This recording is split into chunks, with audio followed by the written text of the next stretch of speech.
toujours en ébullition, mais est-ce que ça vous arrive de rien faire? Est-ce que vous appréciez de rien faire? Êtes-vous capable de vous mettre au neutre? Tous les matins. Okay. Tous les matins, ma femme se lève, est une lève-tôt. Moi, j'aime ça rester au lit. Je m'éveille, mettons, vers 6 heures, 7 heures. Ma femme se lève, elle ne revient pas dans la chambre. Et j'ai un magnétophone, un vieux Walkman, mais toujours prêt à enregistrer, une tablette, un stylo. Et je suis là, je suis éveillé. Si j'ai des affaires à raconter, des rêves ou tout ça, je les enregistre, l'affaire ou je les écris. Et après, je reste là, je n'ai rien à lire. Surtout défense de lire, défense d'écouter quoi que ce soit, pas de musique, rien. Défense d'écrire sérieusement, d'être en train de travailler un roman ou de faire le même, quelle horreur. Défense de faire quoi que ce soit, sauf me laisser baigner dans c'est quoi ça? C'est quoi le temps qui passe? C'est quoi?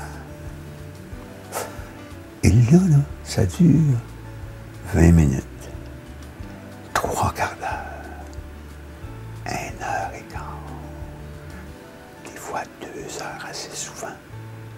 Et c'est allé déjà, j'ai jamais dépassé 3 heures. Mais sans rien, pas de radio, pas de... Non, rien à lire, pas... Non. Juste, c'est quoi ça? Puis là, de se laisser baigner là-dedans. Étant sûr que le cerveau qui fait que je parle sans m'en apercevoir, je dis des conneries tout le temps, eh bien, que le cerveau va m'aide à chaque milliardième d'instant par ses algorithmes merveilleux, à passer à travers quoi que ce soit qu'il m'arrive comme épreuve.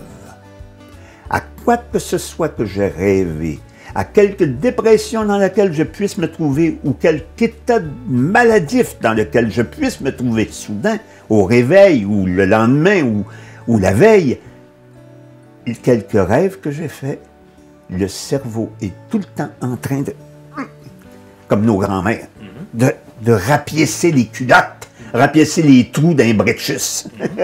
Il est tout le temps en train de nous torcher, de nous laver, comme faisaient nos mamans. On va le mettre dans son petit bain, là on va le mettre dans son verre, c'est le temps de dormir, là on va le mettre, etc. Autrement dit, pour le cerveau, pour la puissance phénoménale du cerveau, je pense que c'est, je ne sais plus combien de centaines de milliards d'opérations à la seconde. C'est très gros fun. Eh bien, on est comme des petits bébés. On doit avoir une confiance infinie dans cette puissance qu'on est. Non pas qu'on a nécessairement, mais qu'on est. En naissant, on est une puissance phénoménale.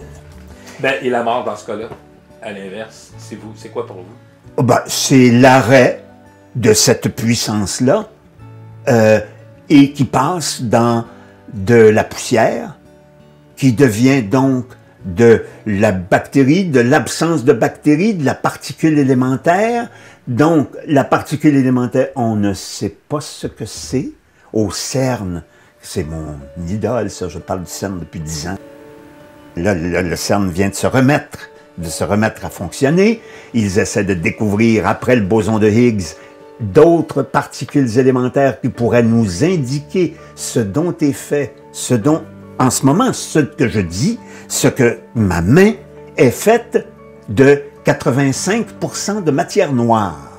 Elle tient, mon doigt tient debout, ma peau tient, mes cellules tiennent grâce à 85% de matière noire. Puis on ne sait pas ce que c'est.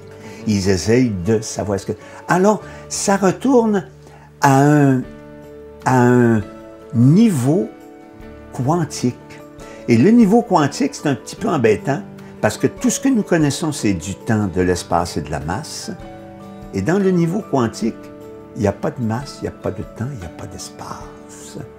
Et pourtant, ça marche, parce que vos cellulaires eh bien, fonctionne selon les algorithmes quantiques. On sait que ça marche, on ne sait pas comment ça marche. Et donc, en mourant, on cesse d'exister là comme ça, comme Marcel Sabourin qui pense, qui dit des niaiseries, et on devient des particules. Mais qu'est-ce que c'est des particules? On ne le sait pas. Alors on devient ce qu'on ne sait pas. Mais comme on n'a jamais su ce qu'on était, puisqu'on est fait de particules élémentaires et qu'on ne puisse pas savoir vraiment comment c'est fait, eh bien, on était ce qu'on ne savait pas, et puis en mourant, on devient ce qu'on ne sait pas. Alors, il faut, autrement dit, ça développe, ça fait naître beaucoup d'humour. Naturellement, quand on pense à ça, moi, chaque fois que je pense à ça ou que j'explique ça, je me mets à rire. Je pars à rire. Mais voyons donc, c'est une immense et belle farce, ce qui ne veut pas dire qu'on ne doit pas aider ceux qui souffrent, ce qui ne veut pas dire qu'on ne doit pas faire son travail. A1, etc. Non, non, c'est pas ça que ça veut dire. Mais ça veut dire qu'en dessous de faire son travail, en dessous de s'échiner à faire des affaires, en dessous d'aider, en dessous de penser, il y a un immense rire. De là, les cours de rien pantoute que je donnais à l'École nationale de théâtre. Et je les ai donnés pendant longtemps, sauf qu'à un moment, l'École nationale était tout à fait indépendante. À un moment donné, elle s'est affiliée au ministère de l'Éducation. Et mon cours n'était défini par personne, parce que personne, aucun professeur, aucune était entré dans le cours, savait ce qui se passait. Puis les étudiants se disaient, on disait, n'en parlez jamais à personne de ce qui se passe là. Bon, c'est rien. Mais on brassait ce que c'était que des êtres humains, puis tout ça, mais bien simplement, ultra simplement. Eh bien, au ministère de l'Éducation, il y a quelqu'un qui a poinçonné pour me payer, pour donner des cours de rien pantoute qui étaient indéfinis et indéfinissables. C'est amusant, ça aussi.